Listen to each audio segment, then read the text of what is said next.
Well, the Pittsburgh Penguins are winners again. They defeat the New Jersey Devils by a score of 4-2. That's now 2 out of 3 against New Jersey this year. They have the Devils coming up next week in Pittsburgh. I have a full game recap coming up for you all right after this drop.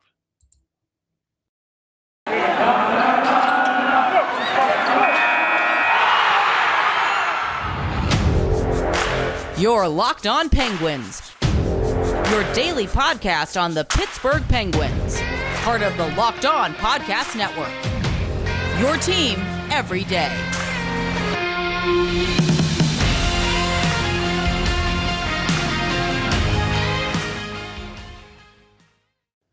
Hello, welcome back to another episode of the Locked On Penguins podcast. I am your host, Hunter Hodes. Remember to follow me on Twitter at Hunter Hodes. Follow the show's Twitter at LO_Penguins. Today's episode is brought to you by Bet Online. Bet Online has you covered this season with more props, odds, and lines than ever before. That is Bet Online, where the game starts. So I do have this new microphone. This is the debut of this. Just let me know how the audio is. Just go on YouTube, leave me a comment. You can DM me on any social media or anything like that. I have it set up. I'm not obviously talking directly into it. I think that would be a little overkill for your ears, but I think I've been doing some testing with it, just with Audacity and whatnot.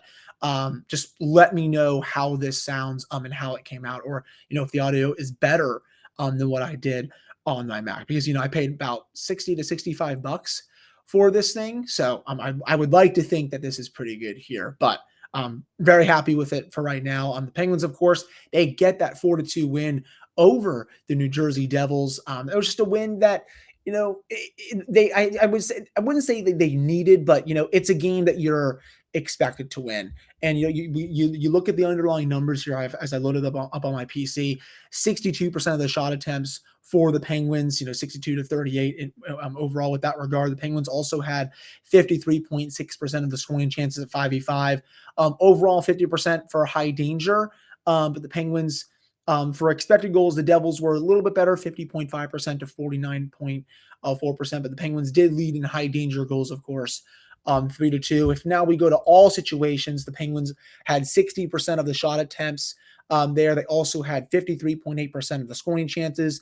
They led in high danger 9-6, and including that third period where they took it to New Jersey. I'll get to that a little later on. 6 high danger chances in that period compared to 1 for the Devils. 3.84 expected goals for, 2.76 for New Jersey. But I thought in the game's opening, 5 to 10 minutes, the Penguins really brought it with regard to their forecheck. They were definitely, I would say, passing the vibe check as, Jesse Marshall and a couple other people say on Penguins Twitter. I thought they were skating with authority. They were just looking really well on the ice. They were defending hard, everything that, they needed to do in those first 5 to 10 minutes, they did. And then some. I know there was no score after the first period, but John Gillies, he was playing a really nice game, really nice period in net, I should say, for New Jersey. Tristan Jarry matched him at the other end. Second period, though, the Penguins obviously give up that goal to Jack Hughes. I saw some people kind of ripping on Jarry for that. I didn't really understand that, just because, I don't know. That was just a really nice deceptive shot, I should say, from Hughes. And he's always been that kind of player, just to see that jump from year 1 to year 2 to year 3 now, for him, this guy's a superstar, and he's only going to continue to get better. Obviously, the Penguins, they were able to tie it up a few moments later, courtesy of Mike Matheson. What a bomb that was. And, I'll say it now for you all here. This is probably the best hockey we have seen from him throughout his career. I'm pretty sure, Jason of Penguins Twitter put up this graphic. If I can go into, because, I DM with him all the time, and he's probably one of the best followers on Penguins Twitter.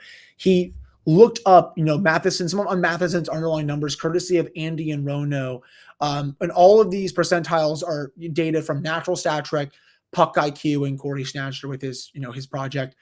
Matheson is in the 90th percentile this season for offense, 90th for scoring, 87th for shot contribution, 91st for defense, 94th for transition, zone entry denials, 97th percentile, play driving ability, 95th percentile, shooting overall, 94th percentile, entry passes, 76th percentile, possession exits. So obviously coming out of the zone, 79th percentile. The only one that he is not, above 50%, high danger assists. It is crazy how good this player is this year and, what they're getting out of him, for how much money he makes.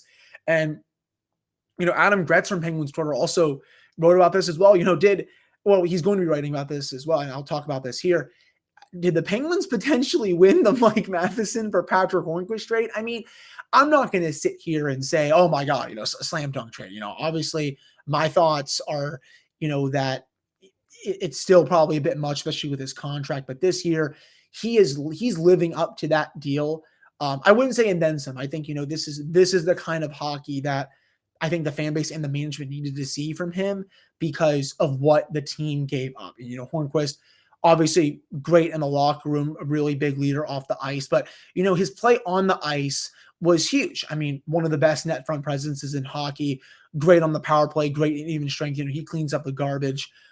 Anytime. Heck, he also has an underrated shot, I would say as well. But, and then to get Matheson back, who really wasn't moving the needle much in Florida. I mean, sure, we always joke about the Mike Matheson experience and all that, but, he's been also able to turn around his defensive numbers this year as well, because usually that's where he's weakest with his game, right? He's usually not good in the defensive zone. He allowed a lot of, zone entries last year, but this year it's been a complete 180. And I think a lot of that, does have to do with Tar Reardon doing a really good job with him. I mean, I think that's the thing there. And, they were able to maybe work on some stuff over the offseason. I've noticed his skating is much better, but, every time he exits the zone, no one can touch him. He'll have to knife around sometimes 2 or 3 other players, and he does it with ease. I mean, he has a bomb of a shot from the point. He's used that to his advantage this year. Honestly, outside of Chris Letang, one could easily make the argument that Mike Matheson has been the team's best defenseman this year. And I know Brian Dumoulin has been really good since those early season struggles. I'm not discounting that.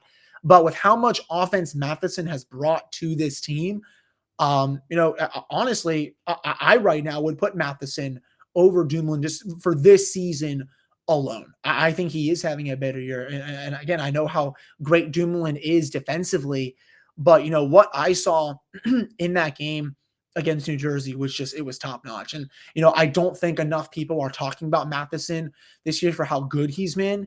I would love to maybe see him get some more minutes if they want him to.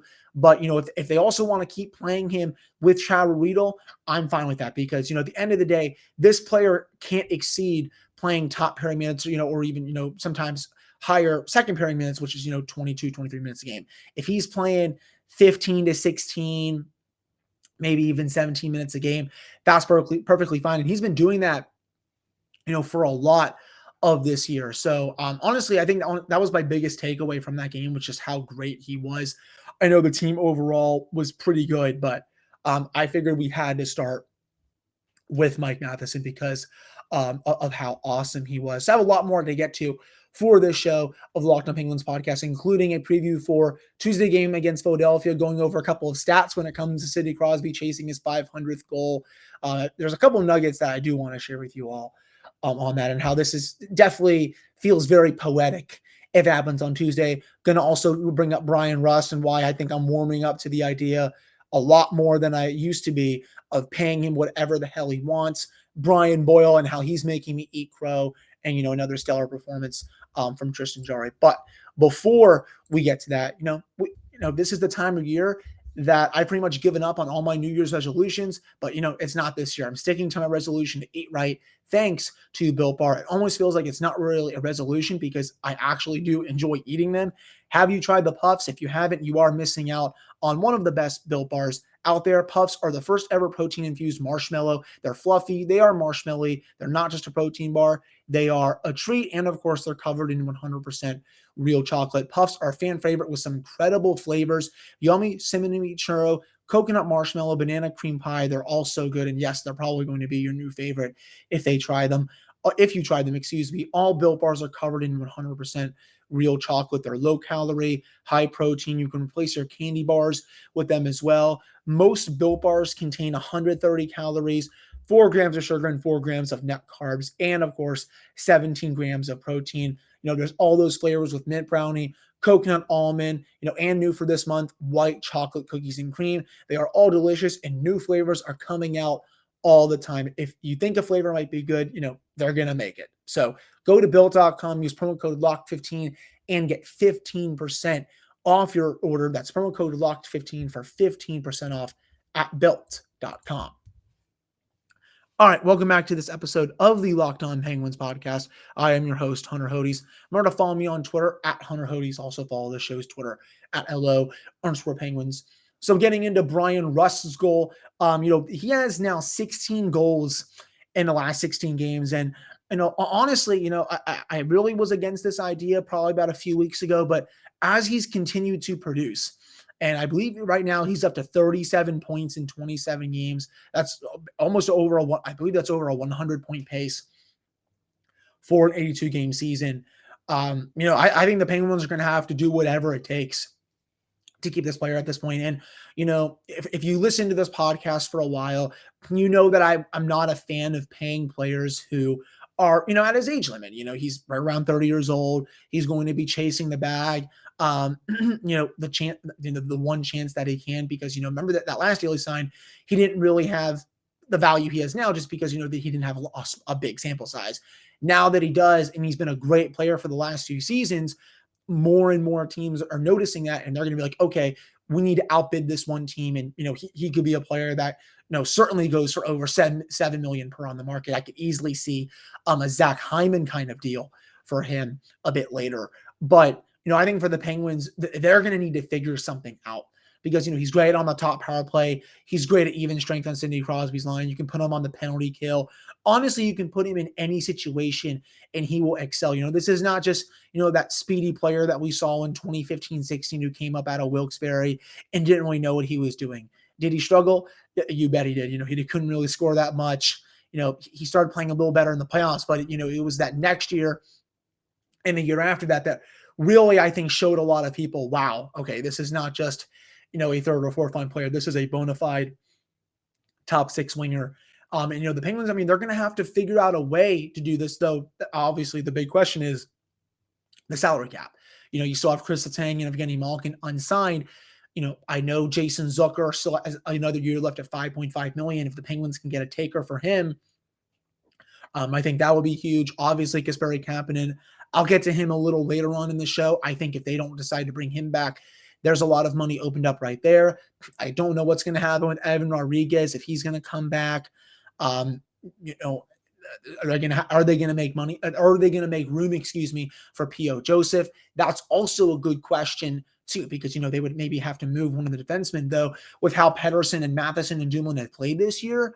I don't see that happening. At least in my opinion. So I think right now the Penguins are going to have to be creative with how they do it, but I still think this is a player that they can't afford to lose. I know the cap hit's going to be a lot. There's probably going to be some no trade protection in there, but with how he continues to produce and how he continues to get better game after game after game, this is a no-brainer. He's a player that they can't afford to lose, because if he does walk, and again, there's still a good chance that he does, I think the Penguins are going to have a hard time replacing that value, or a hard time replacing him overall. It's not going to be in-house. I'll tell you that. You're going to have to go outside the organization and get someone that can do what he does, because they do not have anyone in Wilkes-Barre that can produce like he does, or in the lineup. I'll say that here as well. But, great deflecting, a goal to, again, it made it 2-1 in the third period before New Jersey got a ridiculously lucky goal from Nico Hischier. I don't think I've seen a more luckier goal than that. I probably have, but, I got to be, a little over the top at sometimes. But, basically shoots it, goes off Letang's skate, hits the post, and then off Tristan Jarry's pad in the net. It's just like, wow. You can't make that up. But, Another big takeaway that I did have as well, outside of that goal, because it goes hand in hand with this, I think, is that the Penguins really outskated the Devils in that third period. They were skating them right off the ice. I think, in my opinion, that New Jersey really couldn't do anything outside of that Heischer goal. And, the Penguins were able to make it 3-2, courtesy of guess who?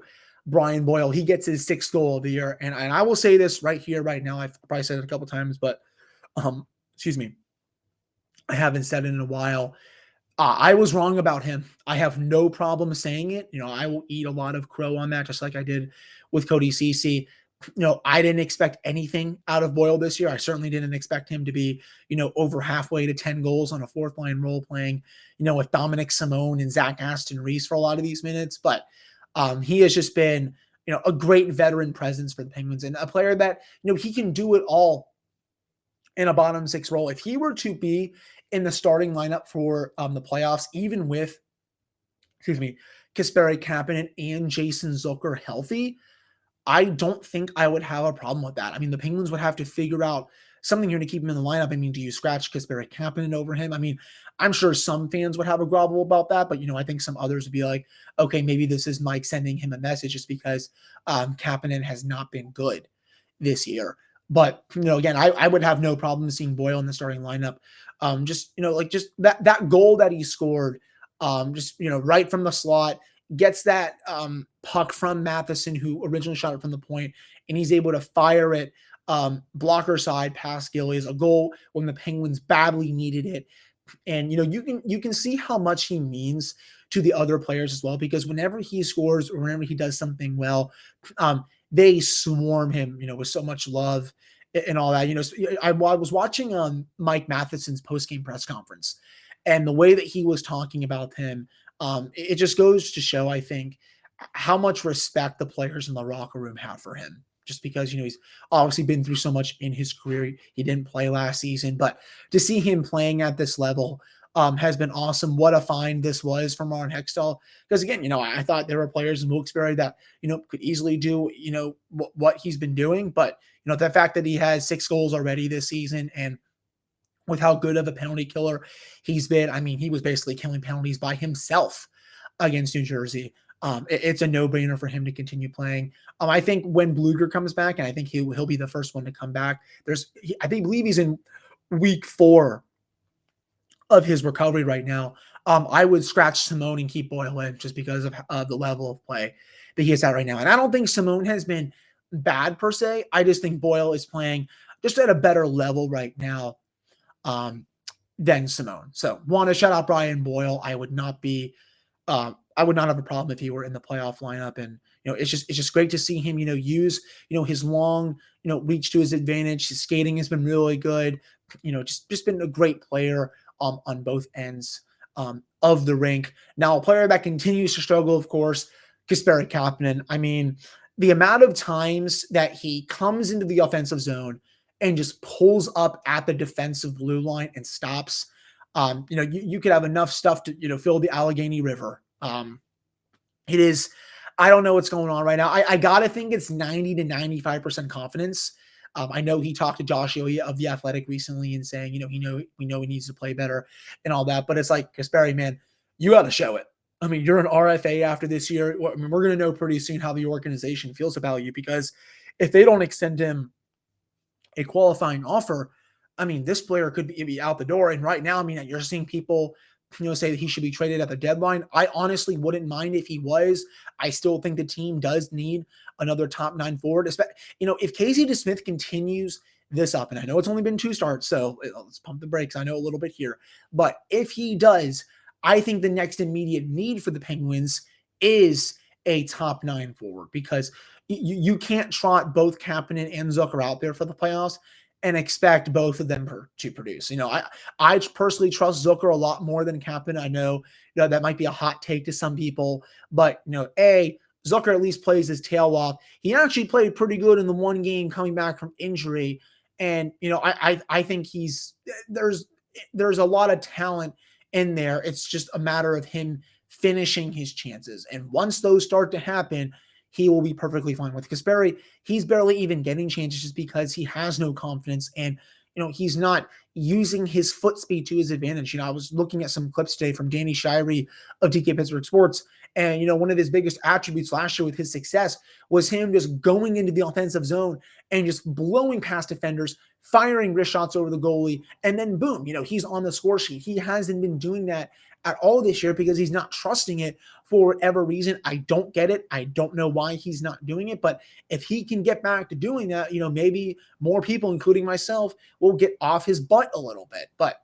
until that starts to happen, people are going to continue to come after him because he has been probably the worst player on the team this year. I'm not going to sit here and say that it's Jack Johnson level or anything like that, but it still needs to be better.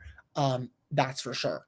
Then, of course, Jake Guentzel was able to end the game with an empty netter with about a minute to go, and the Pittsburgh Penguins are now first place in the Metropolitan Division going into that game on Tuesday. That we'll be previewing that coming up, in the next segment. I don't know why I just started over that. And, of course, I'll give you all a couple of stats regarding some big history that could go down with Sidney Crosby. But before we get to that, football might be over now, but basketball is in full steam with both pro and college hoops. From the latest odds, totals, player performance props to where the next Fire coach is going to land, BetOnline is the new number one spot for all your sports betting needs. BetOnline remains the best spot for all of your sports scores, podcasts, and news this season. You can head to the website today or use your mobile device to learn more about the trends in action. That is BetOnline, where the game starts.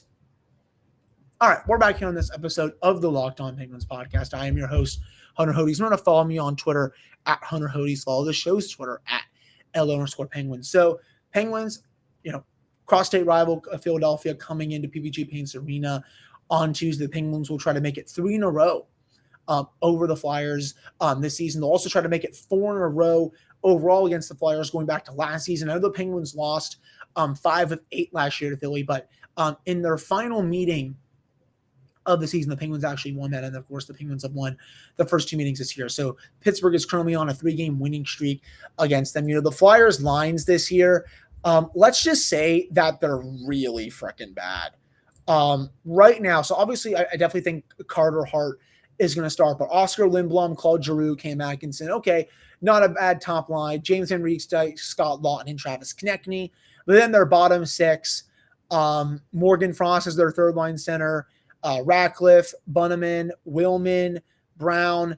A lot of these players I honestly do not even know that well, and that just goes to show how banged up the Flyers are this year. I mean, obviously not having Sean Couturier is so huge.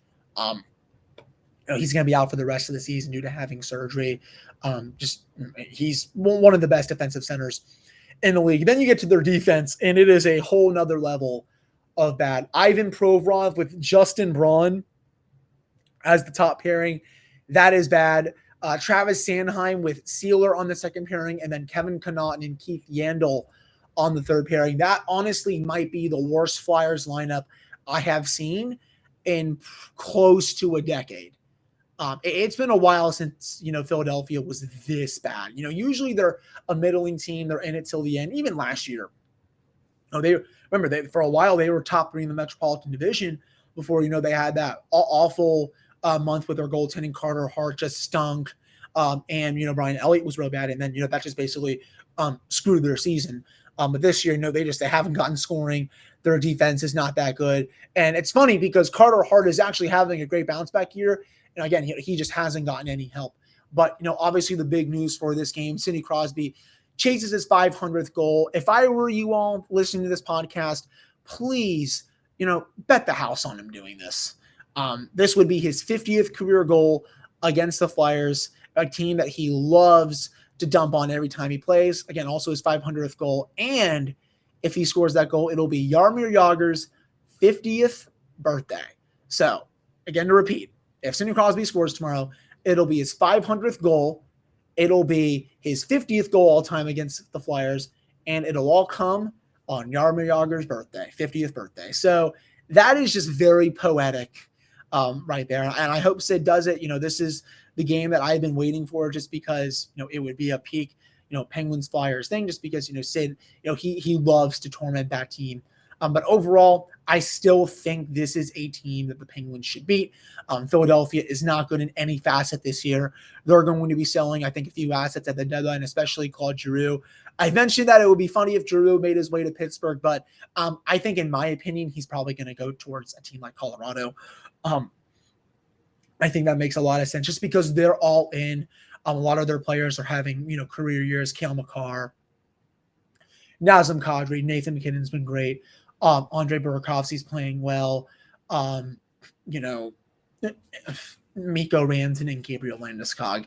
The list goes on and on and on for that team. So I personally think it makes a lot of sense for Colorado. But this will be the third of 4 meetings against the Flyers. They'll play, I believe they'll play them one more time in Philadelphia a little later on in the season. But, after this, I'm going to say this right now. The Penguins schedule is about to get nasty.